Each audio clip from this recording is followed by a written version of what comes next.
Hey, Nathan. Yeah. Is it wrong when I sext you? I hope not. Let's get into that.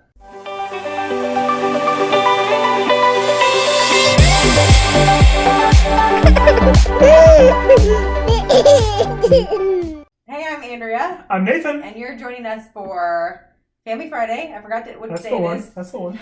On Marriage by Design. So this is a time where we talk about God's design for family, what he has to say about parenting and raising children and family in the Bible, how we can apply that to our lives. And Nathan, what are we talking about this month? So we're continuing our series on talking about technology. And last week we talked with Brandon and Jordan about kind of the more technology side. This week we're going to talk a little bit more about the legal side. So what laws pertain to this area? I know there are tons of hot button words that get thrown around that you may be listening to this and going, I can take an educated guess about what sexting means, but maybe you don't really understand what that is, or terms like sextortion or things like that. What is that? What even is that? And how concerned do I need to be about it? Those are the things we're going to talk about today. So before we get into that, Jordan and Brandon, if you guys want to introduce yourselves briefly again, in case someone new's joining us that didn't catch you last week, and I will put a little card up in the corner over there so that you can check out last week's episode. Otherwise, if you're listening on podcast, just flip back to last week's part 2. And Brandon and Jordan spoke there as well. So go ahead if you want to jump into that, Jordan. I feel like you need to go first this time so I can have the last word. I didn't like that. No, you didn't? Okay. Yeah. All right. Well, so my name's Jordan Warnock, and I work in computer forensics for the FBI. And so my main focus at this point is, over the past 6 years, side by side with Brandon, we've had the chance to do a lot of child exploitation material and just cyber crime, which sounds a little bit ambiguous, but it's really just focused a lot more on the transfer of media across digital means. But the child exploitation aspect of it has been a big part of our career over the past 6 years. Yeah, and I'm Brandon Stiggy. Last week I was not fueled by caffeine, so it's going to be a little more intense this crazy. time. Let's be ready to go. Yeah, so I'm pretty excited this time. So I'm Brandon Stiggy. I've worked in concert with Jordan. I've been in law enforcement for 15 years, and about 9 of those have been either around the arena of child exploitation, violent crimes against children, child pornography, and then moving into the cyber arena over the last couple of years. So Great. Well, thank you guys so much for joining us. Thank you. Really appreciate you being here. Infinitely more qualified to talk about this, certainly, than Andrea and I are, but it's something we're so passionate about because we've been entrusted as parents, right? We have children, as you know. Brandon has children. Jordan is shortly going to be having a child. And so for all of us, I really believe there's no greater calling than outside of your relationship with God and your relationship with your wife than the way you raise your kids. Your job, the things you're involved in ministry, the things you're involved outside of your home, those are all great. But your biggest leadership really is with your children, and taking care of them, protecting their innocence, making sure we're putting them on a path to be successful adults. And a big part of that in 2020 is how we protect our kids with regards to all the technology and things around us. Now, besides just the protections that we put into place as parents, the United States, our local states, have put in laws themselves. And some of what we want to talk about today, really the focus of what we want to talk about today, is what the legal ramifications are of some of the trouble that happens around us with regards to technology. So, because this is kind of a hotter topic, I thought I would just open up with, there's nothing sexier on a podcast than throwing out fancy acts to talk about. I mean, it is real good. So we're going to start with that. So you may have heard of the Children's Online Privacy Protection Act. I have heard of it because you may not know, but I have a YouTube channel. You're watching it right now if you're watching online. And this comes up on YouTube constantly. And so I wanted to ask you guys, what is it? What difference does it make in our lives? How did it come about? Maybe just kind of launch there. for sure. The COPA Act, for short, was introduced by a bill in the Clinton administration in the late 90s, so 1998. Finally hit bill in 2000, and then it was passed. And basically what it says is that if you're a tech company and you're going to gather information, there are certain privacy laws that go beyond gathering information about adults. So it specifically talks about children under the age of 18. If you're going to gather any information geographically or biographically in respect to the end user, you have to either let them know specifically what type of information you're gathering, or you need permission or consent from a guardian in order for them to peruse your site. In contrast, it's easy for us to think about like Google and Yahoo and Bing and like the big search engines that a lot of people use because they are gathering the most information about their end users, right? Sure. And so when they created that, they said that you cannot use our website unless you are 13 or older. Mm-hmm. And so that was what the act specifically said. Of course, it's 127 pages of a lot of ridiculousness that nobody reads. Right. Sure. And so that, in jest, that's exactly what they were trying to narrow their scope to. The problem with that is 20 years ago. And so if you caught us last week, we'll say it again probably several times today. 20 years is like might as well be BC. Right. So Right. or BI, before internet. Did you like that? That's good. That's what I'll use that. Well done. Nailed it. I try to run it. I don't know that you things. can coin it, but you know, Okay, I like it. so 20 years ago is the last time that law was revisited and looked at. So it's probably high time for Congress to take another look at that and figure out what they need to do because technology's changed so much. But basically, each application that comes through Silicon Valley has to look at what the COPA Act is and what type of information we're going to gather. And it is not without its troublesome events because YouTube got in trouble last year, got fined $117 million. TikTok, before that, they got fined $5.7 million for gathering geographical information about individuals under the age of 13 and then selling them off to third-party vendors, which we all understand. I think everybody understands out there when it comes to technology, the main game is making data. money. Yeah, sure. Right. So, sure. And the best way to do that is to advertise and market. And there's companies all over the world trying to do that exact same thing, data mine, and then sell that information to someone else. Yeah. What this equals for application purposes is whenever an application is downloaded, most people will have seen this, but it flags it before you can even basically gain any content. It says, hey, how old are you? Mm-hmm. And you can play with it and pick an age that is just under 13 by a day, and it will not let you through. And then change it by a day, and you'll be fine. Mm-hmm. So what that ultimately does is for applications, it's a save for the tech company. It isn't necessarily for your children in the sense that if they change their age to being above 13, they can download and access the content the same as any adult or any other user could use. Right. So as an attorney myself, this is what we call a cover your assets situation. Right. I mean, these are the tech companies going, well, I can't help it if the kid lies about how old he is.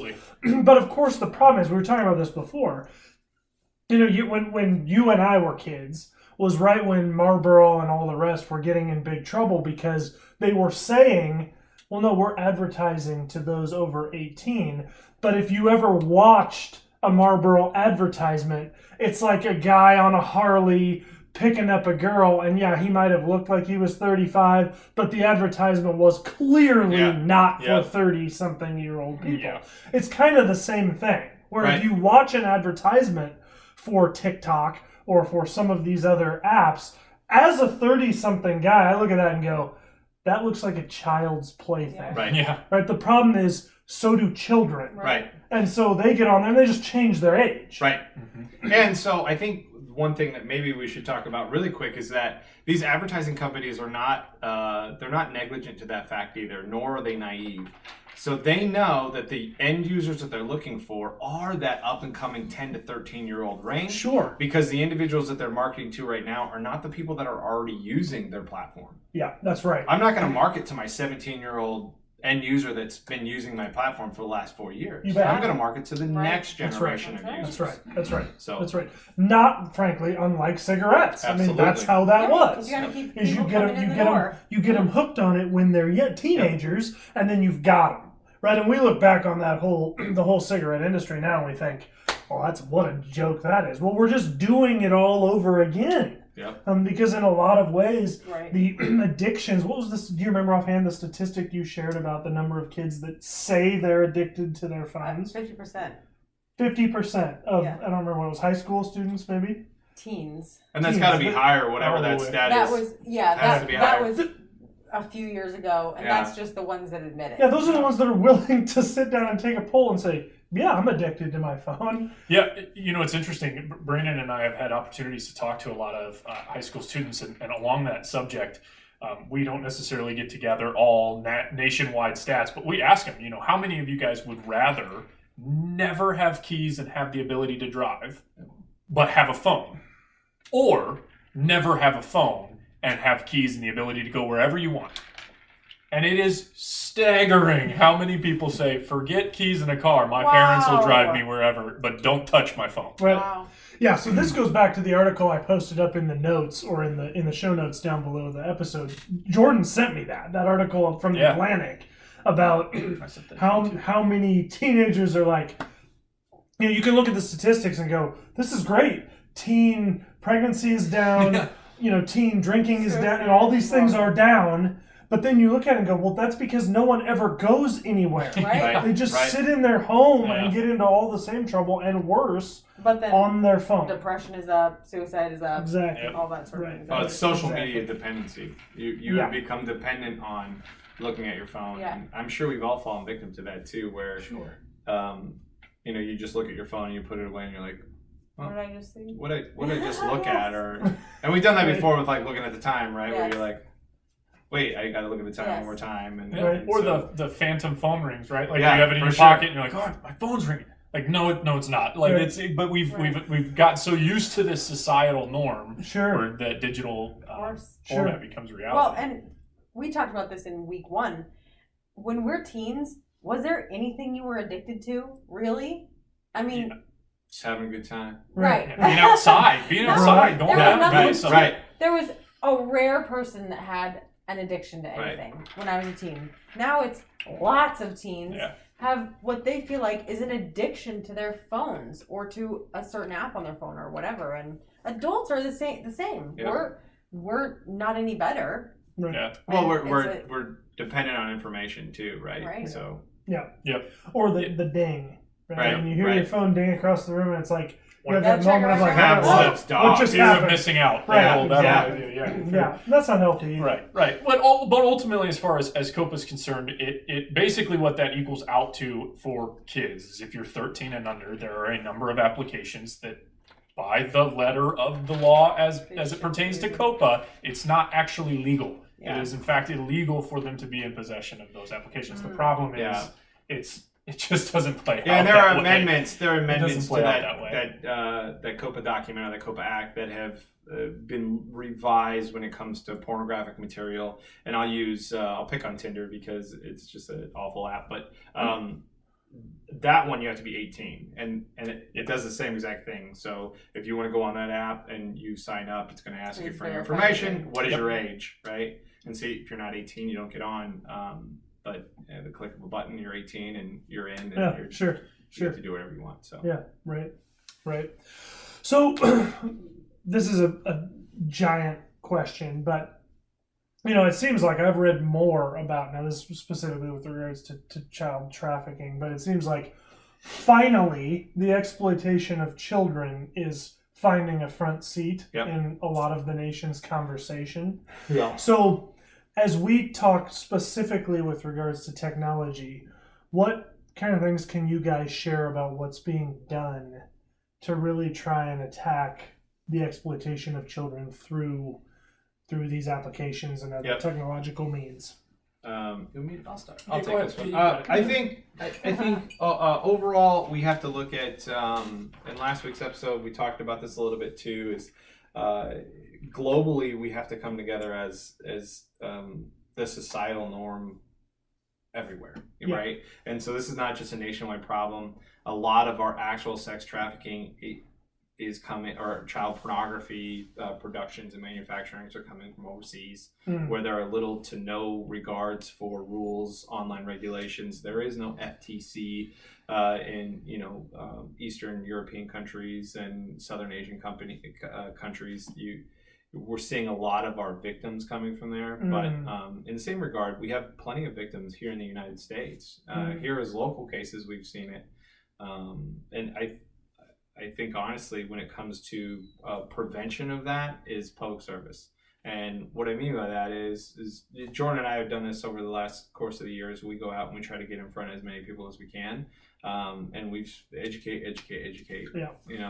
So the problem is, and the struggle is real. Is this has been a very prevalent problem in law enforcement for as long as I've been in law enforcement. It hasn't been something that's been quote unquote sexy to talk about, or it hasn't received. And so that is the problem. And so I think a lot of people, especially people sitting and watching right now, you have read a headline in the news and I did like an old paper. Nobody's reading an old paper. What was that? So like you're scrolling down, and you read it and then you click next because that story is not very fun, right? Well, so they're it's talking horrifying. about 6-month-old children being sexually click. Right. Nope, I'm going to read something else. Right. Sure. But that last story was real, and we've investigated those cases and we've seen those cases, unfortunately. And that's kind of our purpose, is to get out there and try to spearhead that, to say, we need more eyes and ears. We can't do it alone. Right. And this is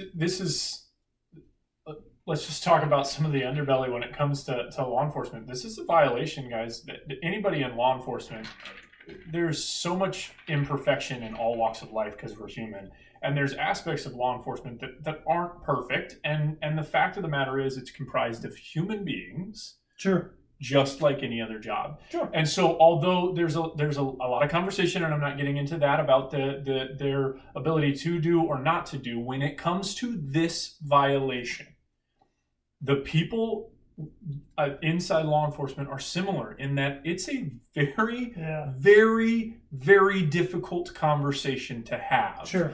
To sit there and talk about people getting victimized, specifically children. And let me tell you this, it's significantly more difficult to view that content and be charged with making the call. Yeah. Because, again, this is human beings. So my point in that is nobody inside law enforcement can be mandated to do that. Nor would we ever really want for that or advocate for that. But the reality is that minimizes the amount of people that are willing to do it. You bet. And so, again, I cannot speak for the global law enforcement or even the national. Specifically for us, we just have a small pocket. There's a small pocket of people that do this inside our specific connections in law enforcement. Unlike any other violation, whether it's you want a white collar or gangs, anything like that, they generally tend to have more publicity and more money and more people because it's highly talked about. Sure. But even inside the law enforcement community, it is difficult. It is very difficult to sit down and have a conversation about the legalities of this because it's a heavy, heavy content. And it's tough. I mean, it's tough at times. And I know that's not necessarily the point, but my point is when it comes to things that we're doing, and the reason I'm saying this is we are attempting to be as active as we can. And there are measures in place that we have cases coming in weekly. But the reality of it, as a result of the nature of people not wanting to talk about it or the inability to work it, is we're working cases years back today, because we just can't maintain the speed that it's coming in with the amount of people. And that is a literal national, like, there is nobody who does this violation that we have come in contact with who is a case came in this week and I'm working that case, unless please hear me say this, unless there is an absolute immediate there's an danger. immediate danger. Of Immediate course. danger. Yeah, We will drop anything and go right at it. Of course. So you've got lots of it coming in. Yes. And Yes. more than, which is, as a parent or just as a human being, devastating to hear. So that there's so much coming in to even deal with. So I think on average, it was, so the National Center for Missing and Exploited Children, they take all the external reports from these internet service providers. Okay, so let's say I'm Google and I see a picture through my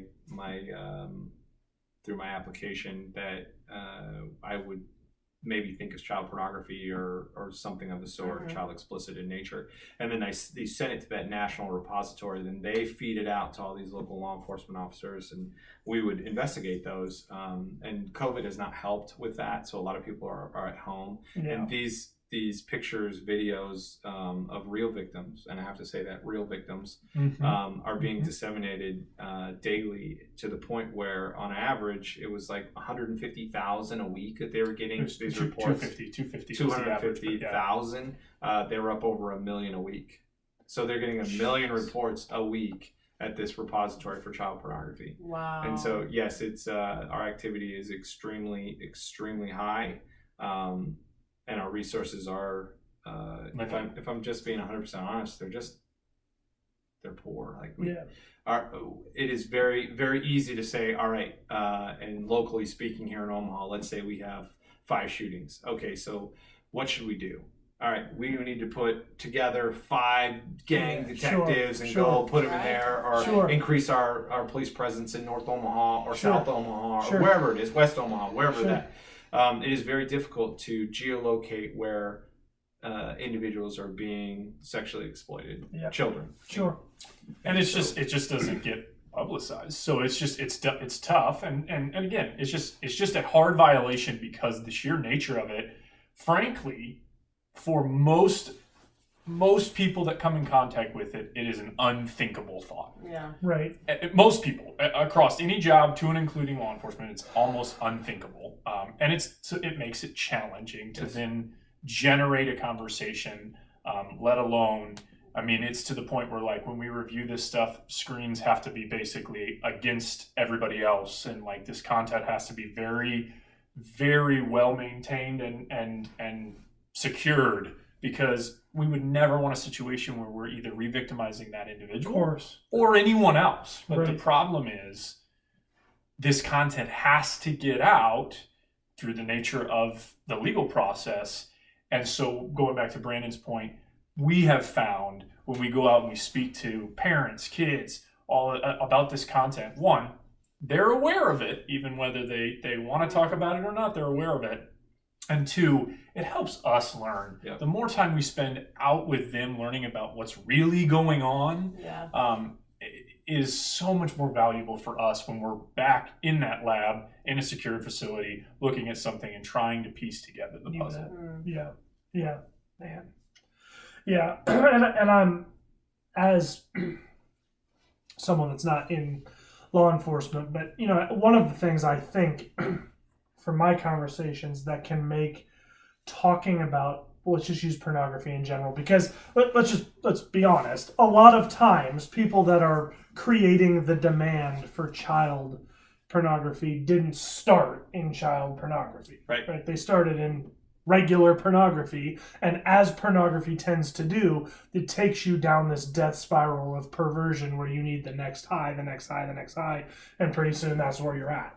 And so, I would be remiss to not say, you want something you can do to help right now as a parent, raise young men and women who don't have a taste for pornography. Yes.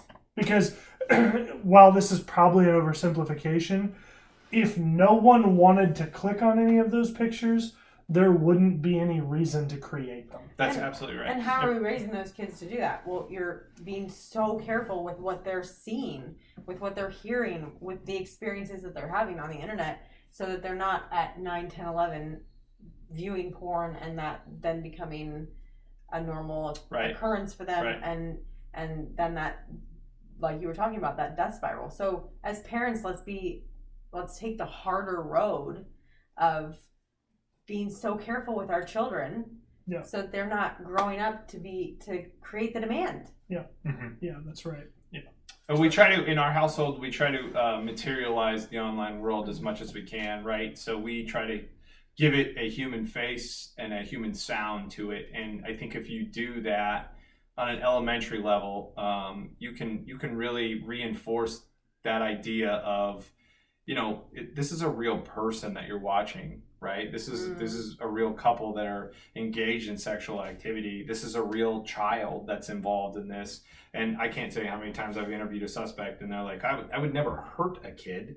And in reality, you absolutely have, Right. and you've done it several times. But that's what I mean by this virtual, and I think our children do that too, right? When they watch something or see something online, they're like, well, that's, and it starts with cartoons, and then there's a small progression to this isn't real. And so we do that a lot with our children to say, hey, everything you're seeing here, and can you imagine being 4 or 5 or 6 or 7 and trying to have to compartmentalize in your head to say, well, what is real and what isn't, right? Because they have so much stimulus just bombarding them at any given time. Right. It points to, this concept that we hear a lot, where it's like, oh, this is a victimless crime. Like, I didn't touch anybody. I didn't do, because of that digital element that separates physical location or physical access, there's this idea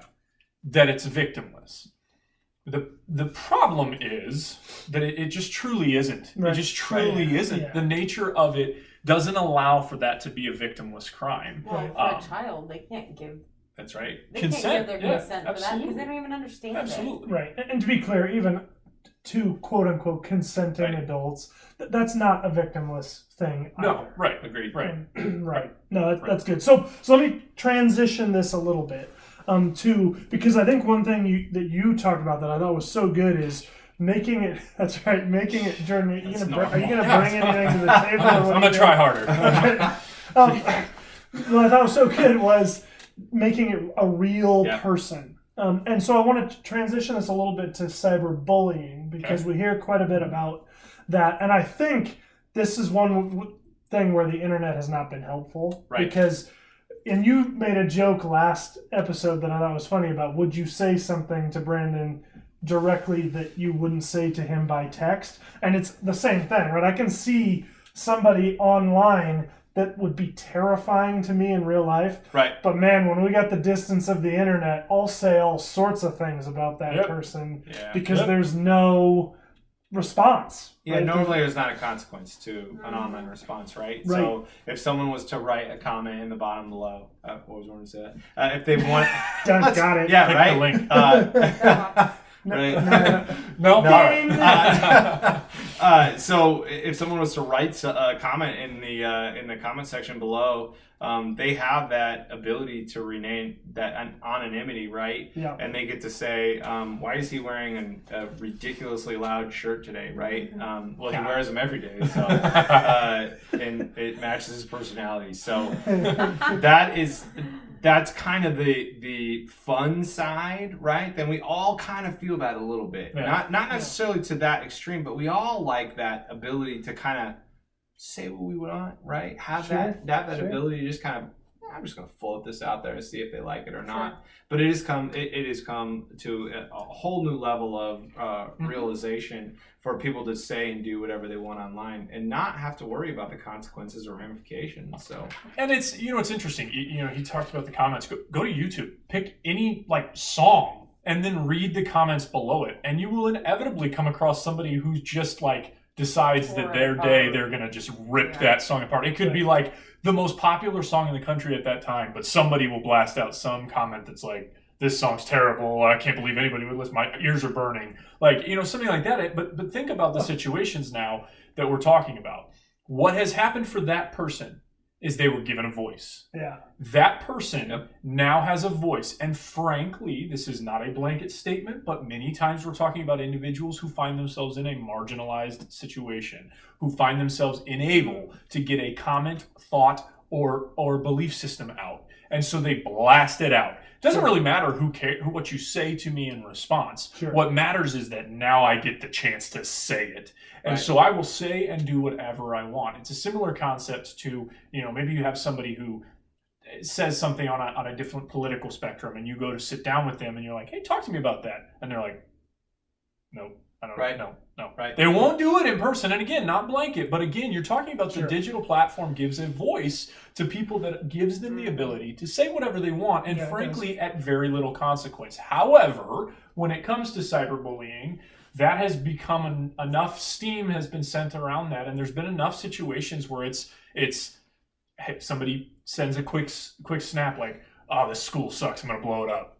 And it's, oh, I'm just kidding. I was just messing, sort of thing. But there's enough of that now that, yes, that's one aspect of the cyberbullying, or it's, hey, you're the worst, and then they go on a tirade about that person, or this girl looks like this, or that guy acts like this, or whatever, that it becomes, that voice has become very, very dangerous. We've all seen the pictures. It's loved to get publicized of like a kid with their knees up and their phone screen lit on their face, and they're just crying because what they're seeing, and even though no one's around them, the environment by which they're living in, by visualizing and internalizing those words, those comments, and that hate many times, becomes that aspect of cyberbullying. And it's not always individualized, right? So the end goal, obviously, or there's a means to an end. It may very well start with just one individual, right? So like, I'm going to make fun of this kid, and I'm going to do it on Snapchat, and I'll probably make fun of Jordan in this particular situation. I'm not just going to send it just to Jordan, am I? Yeah.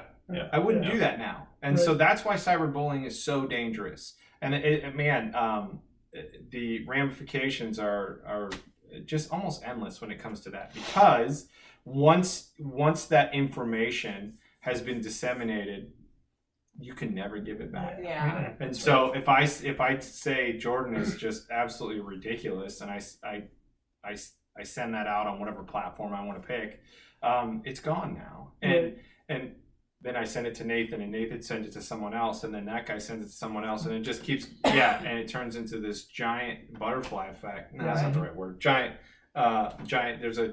There's a lot of ripple of those. Ripple. That's the There's word. the word. Thank you, Nathan. Just close to Holy butterflies, smokes. but all right. I do love butterflies. So and that's the problem, though. And so now Jordan is he not only just from me. Now everybody else can kind of butt off that, right? And everybody can now send stuff to Jordan, and now he's getting it from so many directions that I've never seen a picture of a person with their Yes, you have. Whatever. Anyway, Keep going. yeah. So that's what's going to happen, and that's how it affects just one person. But yeah. And I think to talk to the adults and the adult behavior, there's a lot of bullying that goes on between adults that Absolutely. we see as acceptable because we're used to it. That's true. I mean, you see all over social media saying, well, that was the stupidest thing you could have said. Yeah. You have any Especially thought in your right brain? now. Yes. Yeah, with political thing, anything. You see people just tearing into strangers, or maybe even people that they know, but more often it's strangers. And we bully each other all the time. Absolutely. Well, All the time. Yeah, then we sit around and wonder why all of our kids are That's what acting I'm that way. saying. Right. Well, they're acting that way because they see all of the adults doing it. Absolutely. Yeah, that's right. Yes. So guys, how do we, if you come across a situation where your child you're concerned they're being victimized by cyberbullying, or obviously, greater on the sexual exploitation side of it, what should you do as a parent? Who do you contact? What do you do if you're in that situation and you go, oh man, my kid's a wreck because this text chain got out to 200 people. They're picking on him. What do I do? Yeah, and so I I think that's a great question that I'm gonna start somewhere and then segue into two different places. But the first one is that as a parent, I'm a parent. My wife and I have this conversation constantly. Is a lot of the times we're supposed to know the answers, right? Mm-hmm. And a lot of times we just don't. Right. And I know from a type A personality, I don't like asking for help, right? Yeah, right. Especially with my kids. Sure. I'm gonna parent them the way I want to, right? Sure. And I think that I couldn't be farther from what the actual truth is, and that is we need help. And there's a saying, right? It takes a village. Yeah. It's very important, and I think that needs to resonate with all of us as parents. Is we need to look for answers in places where we know that they're going to be, right? Yeah. And we need to accept those and then incorporate them into our parenting style and our daily life. Sure. And so that pushes me to my other two areas in which I forgot the question, Nathan. Are you kidding me? No. Yeah. What to do? What do I do? Oh yeah. And then so you contact the help. You contact law enforcement. And you contact your school. Yeah. If you're school age, they have very strict rules on that. And I come from a background of being in law enforcement in an actual high school, and there's ramifications to that too. Okay, yeah. So you have to weigh those pros and cons of getting other people involved. Sure. With things online, because at some point, let's say if it is me and I'm bullying Jordan, right, and it's got to a point where he's had enough and he tells his parents, and his parents go to the school. At some point, they're going to go talk to the originator. Right. Well, I'm going to know where that's coming from, right? Sure. And so could that cause more problems? Absolutely. But I personally think that it's important to hold those people responsible for their actions, period. I agree. Especially at an age like that, because when we fail to do that at that level of an age, which frankly, the punishment for a lot of these things is significantly less at that age range than if you do that again once you're an adult or deemed so by the city, state, nation, whatever. And so understanding that, listen, most law enforcement, and I would be fairly comfortable saying this, are not looking to punish your child in a situation like that. Frankly, we need to get to a point where we can talk to him, because that kid probably knows who it was that sent the original text. Yeah. And that's where we need to get to try and stop that situation, because there's layers to this, right? Yeah. If situation, last week I made mention of how, Brandon said he called his buddy, and normally now it's people blasting on an image, okay? If I receive an image, unbeknownst to me, and it is of this nature, it is illegal content, that isn't a problem, okay? It's a problem for the child and talking with them home, but from a legal standpoint, that's not the problem. Yeah. If your child then sends it out again, we now have a different conversation we have to have. Right.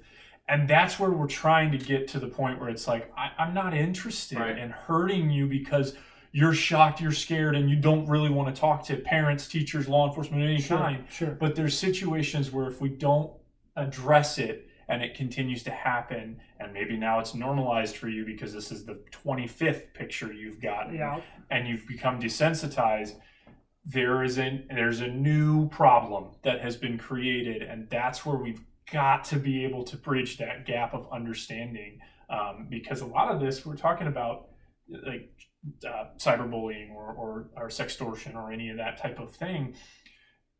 There's one thing that's these applications. There's a whole nother thing, which is when you're talking about kids, especially in a high school atmosphere or even potentially college, there's this idea of age appropriate. Now, I don't necessarily need to go there other than to say that kids may be sending pictures back and forth that maybe they were exposed to pornography and now they've manifested to, okay, well, I like that, but I want something my age range, like that. This person, that person, this girl in this class, exactly. Guy in And so they make it age appropriate. The problem is that is illegal. Right. So that becomes an entirely different narrative, an entirely different conversation. Yeah. So as parents, we've got to be having this dialogue with our kids about, what's, first of all, like, the bullying, the pornography, the sexting, all that, just keeping an open dialogue and talking about what have you seen, what are you guys talking about, but also they need to know you can get in really big trouble Yes. Yeah. doing something Yes. that Wreck your you life. think is innocent. Yeah, you can Yeah. wreck your life at 16, whatever, Right. because you're distributing child pornography. That was never your intent. You didn't even probably know Right. what you were doing, but that's what you're doing, and then you're getting law enforcement involved. So Yep. these are big deals. Right. And I will say, from a law enforcement standpoint, I obviously don't speak for every law enforcement officer, but some of this is a parental control issue where parents need to be involved in their children's lives rather than relying on the school or law enforcement to come in and make those recommendations. Yeah, that's right. A lot of recommendations as a parent you can make, and then you can also, here's what's crazy, you also get to install those recommendations. That's the power that the Lord has given you, right? Yeah, that's So right. That's right. a lot of the times those are recommendations from local agencies to say, hey, and the blunt term is parent your parents, parent your kids. Law enforcement isn't going to do that. That's not their job. That's right. But when there are certain laws that we just have to enforce. Sure. And that's all there is to it. Yeah. So that would be my Yeah. advice. Oh, go ahead. So no, go ahead. That's right. Ask your You question. sure? Yeah. Well, I wanted to. I didn't want to let this episode come to an end before we talk specifically about sexting and sextortion, what those are. Yeah. Right, and how prevalent this is. Right. Let's spend maybe a few minutes just talking about how common really is this for our kids to come across, because maybe for adults it's not as common, although if it's the age of the kid that's the problem, then so Andrea can keep sending me all her pictures and it's good then. So well, between two consenting adults, it should be good. Yes. So obviously you can legally send pictures of another consenting adult back and forth to one another. The problem is when and we'll use, this is a pretty good example because it happened, it frequently occurs, is all right, so I'm let's say someone's dating someone else, they send some pictures back and forth or a video or whatever, maybe they're engaged in something, some sort of activity, and then they break up. Yeah. Right. And so what happens to those and videos it's a bad images? breakup. Right. Yeah. And so now let's say the guy or the girl, they're upset. Right. And they feel it's appropriate to send those pictures out. Can you do that? No. So Nebraska actually has a revenge porn state statute. And we've had to enforce that several times locally, unfortunately. So that is a law, obviously. And then when it comes to just sexting with the age appropriate that we're talking about, if we're disseminating pictures of someone engaged in sexual activity or sexual conduct under the age of 18, it's against the law. Can't do it. Which brings the point, which this is specific to Nebraska, but the age of consent in the state of Nebraska is 16. The age of adulthood is actually 19. So what this means is that anyone 16 and older can be having sex with anyone else 16 and older. But if any exchange of pictures occurs between the age of 16 and 19, that's illegal. So what that means, we've had situations where people come up and say, my 16-year-old is having sex with a 28-year-old. Okay. There is nothing from a legal standpoint that can be done with that, which goes to Brandon's point about the parenting. Guys, Brandon and I, when we come in from a law enforcement perspective, we are charged with enforcing the law. We can't do anything outside of what the letter of the law is. And so it's challenging because 16 and up, there's this misunderstanding that like, oh, my child's not an adult. That is not how the law is written in this state. Right. So, however, any pictures that may be taken during the 16 to 19 age range is illegal and cannot be disseminated outward because that's possession and or distribution of child pornography. And for the simplest terms, you asked about sextortion, Nathan. That's obviously when you send a picture back and forth or a video, and you use that as quote unquote blackmail, right? So you're going to sextort somebody. You're going to say, "Hey, if you don't give me more pictures," and oftentimes it is the very first picture or video is quote unquote consensual. Almost every case that we deal with, right? So somebody's feeling each other out, metaphorically speaking, and they say, "Please send me a picture" or whatever, and they do, And it is sometimes where the actor on the other end is saying, I already have pictures of you, right? So I hacked your computer, or one of your friends sent me a picture. I have this one. I'm going to post it to all of your friends, or I'm going to send it to your volleyball team, or I'm going to send it to your coach if you don't send me X, Y, and Z. And a lot of the times these young, more than often not, are females, and they do it, and they send more pictures, and they have, and with each picture, with each video comes more regret and more fear of what they're supposed to do. So which bleeds into this cyberbullying element as well, because what that does is then internalizes, and you're like, I can't tell my parents that I'm doing this. I can't tell anyone. I'm so stuck, and it leads to this inward depression that can, and again, it's strong, but can lead to suicide, and it has fairly often. Yes. Yeah. Especially with young trapped. kids. Sure. Wow. Sure. Yeah. Man. So, if it really is one, then they know that that's that one video or one picture. Leave it at that. You know what I mean? And you have to contact somebody right then and there. And that would be the situation that I say you contact law enforcement above all else. Yes. Yeah. And now that is a situation where you want to get a hold of us to get involved right now. Because that might be the only trump card to the person that says, I'm going to send this to your volleyball coach, is someone from law enforcement saying, if you do that, then you're distributing child pornography and you'll go to jail. Yes. and then that might be enough to convince them, hey, I'm not going to do this. And if it's not, then oftentimes we find them and literally put them in jail. I mean, that does happen. And to be clear too, if it's to the point where they're already extorting, that's already illegal behavior. So whether you send it or not, please let us know, because then we have the opportunity and the legal means by which to go and stop it before it even happens. Now, if they do it as well, then that's an even higher level of punishment. But Sure.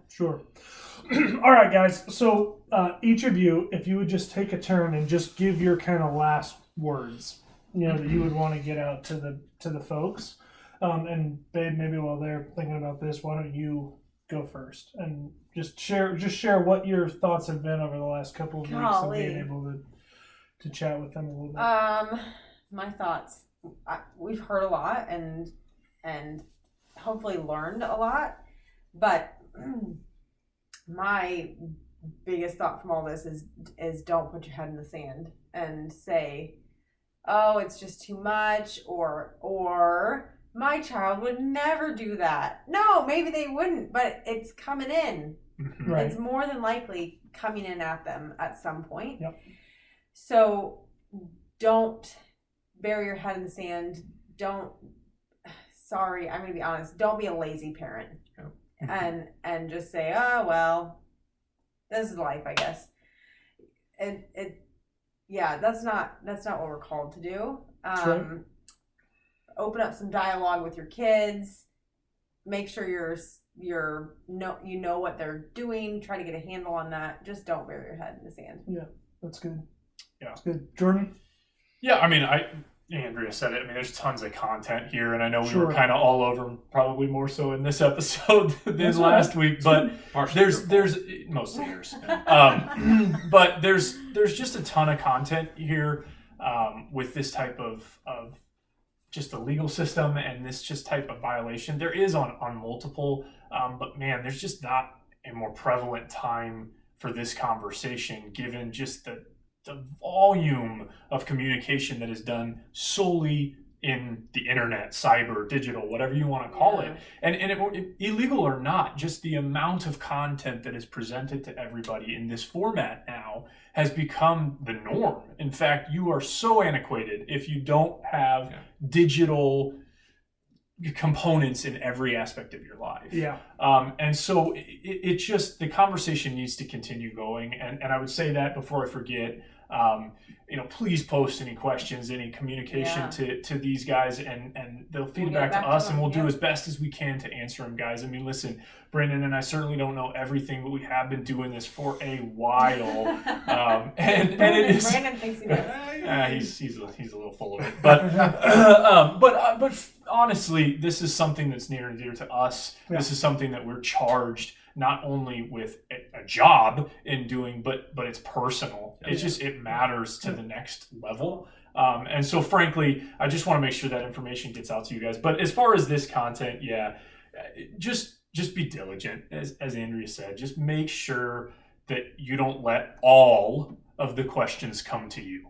Be on the forefront. Come up with a few on your own. Yeah. Speak into your children. Be proactive. Yep. You can't control all of it, but be ready when they come to you. But just don't expect that your child is going to come to you first, because if there's not that dialogue, if there's not that inherent nature, frankly, they probably won't, because they didn't hear it from you. They either heard it online or from a friend, and that's where they're going to go for the answers, because it's forefront of their mind. Right. Yeah. So don't let them all come to you. Be proactive and make sure you're investing in this. Thanks.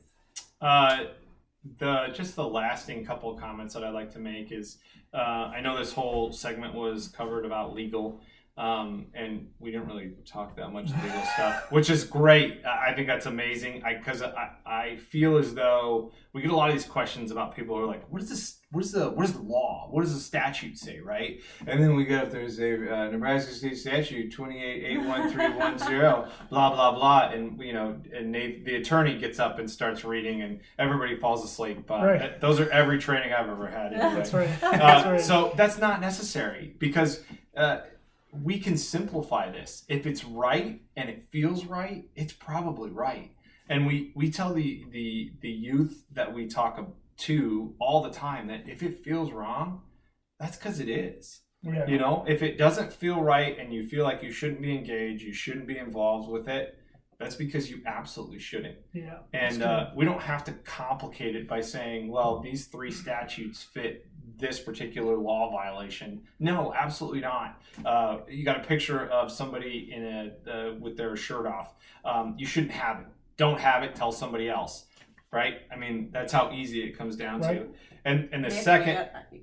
I gotta delete that picture with your shirt off. It's a part of what the about family. What about the picture I sent you? There you go. I'm keeping that one, definitely. So the last parting thing that I want to say is, as a parent, don't be afraid to say, I don't know. Yeah. Because you're not Steve Jobs. You're not Tim Cook. Tim Cook? No, that's the basketball coach. Nope, There's a Cook guy, right? Yeah. So we are not all tech geniuses.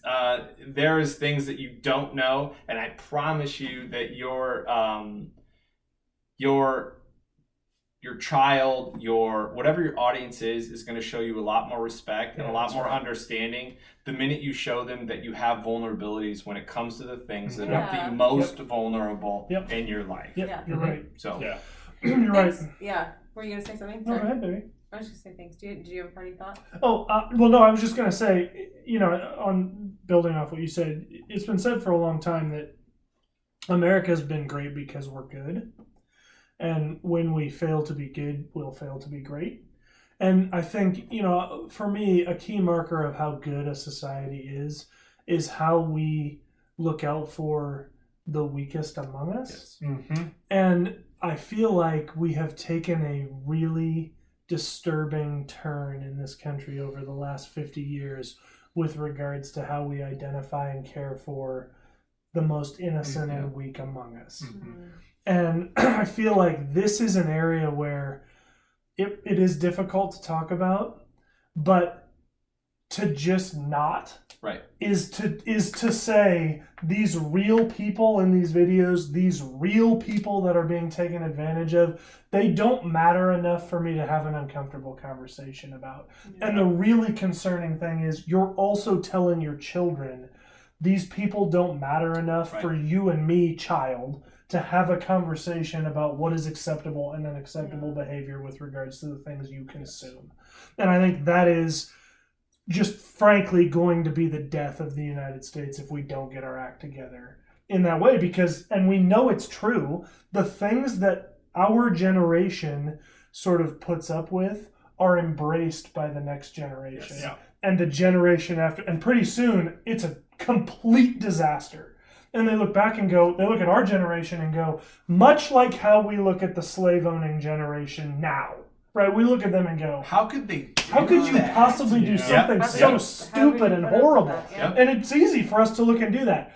Our grandkids are going to look at us and say, how could you possibly have not cared enough Right. about this thing to have put a stake in the stand and Right. dealt with it? Yeah. And man, I'm so grateful for guys like the two of you that are willing to do that, because I know it's got to be hard in law enforcement for guys to go, yeah, I'll volunteer for that job. It's like, no, I'll do any job but that one. I get it, but I'm so blessed that you guys have chosen to do that.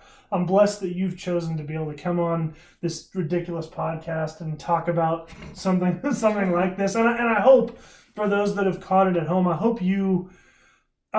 that you don't hear some of these things and go, okay, that's just, and discount it, right? That's just, those guys they deal with this every day, and that's really sensitive to it. Please, if you feel like that, go back and listen again and ask yourself, what's worth having conflict over in your home for the innocence of your kids and or the others around them, right? Because that uncomfortable conversation might be the difference between them standing in the gap or not for other victims that are around them. Yep. Did you have something else you wanted to say, Same thing. I just wanted to say thanks for being here, but more importantly, thank you for what you do for for victims, for people who can't speak for themselves. That's right. And for being willing to do that. That's right. Guys, seriously, if you have questions, please don't hesitate. Put them down in the comments below. Brandon, this is the part where you point. You put them down in the comments below. If you are listening to us on podcast, email them to us or flip over to Facebook and pull up Marriage by Design podcast. We're all right there, and you can comment on this video. There will be a link to it posted up there. Guys, seriously, any questions that you have, we can get answers to those questions. And, if there are things down the road where there's a lot of people that want to have a conversation about it, maybe we can catch a follow-up episode at some point down the road and just do some Q&A type stuff. Right. So anyway, guys, thank you so much for joining us. Thanks for being willing to listen to something difficult to listen to for the betterment of your family. Have yourselves a great Friday, a great weekend. And remember, God is for your family. Have a great weekend.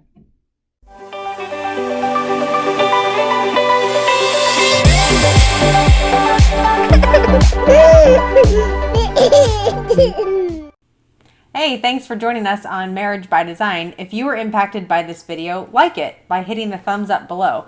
Also, don't forget to subscribe, and once you subscribe, hit the bell icon so you can be notified when new episodes release. Excellent. Also, one of the huge pillars of our show is interactivity between us and you. So we would love you to comment down in the comments below if you have thoughts about this video, or if you have questions or other things you'd like to see considered in the future. In addition, if you'd like, you can email us. That's marriagebydesignpodcast@gmail.com. We're also on Instagram @marriagebydesignpodcast, or you can find us on Facebook by searching Marriage by Design Podcast. Finally, if you want to, you can tweet at us. We do have a Twitter account that is @MarriageXDesign. Thanks, and have a great day.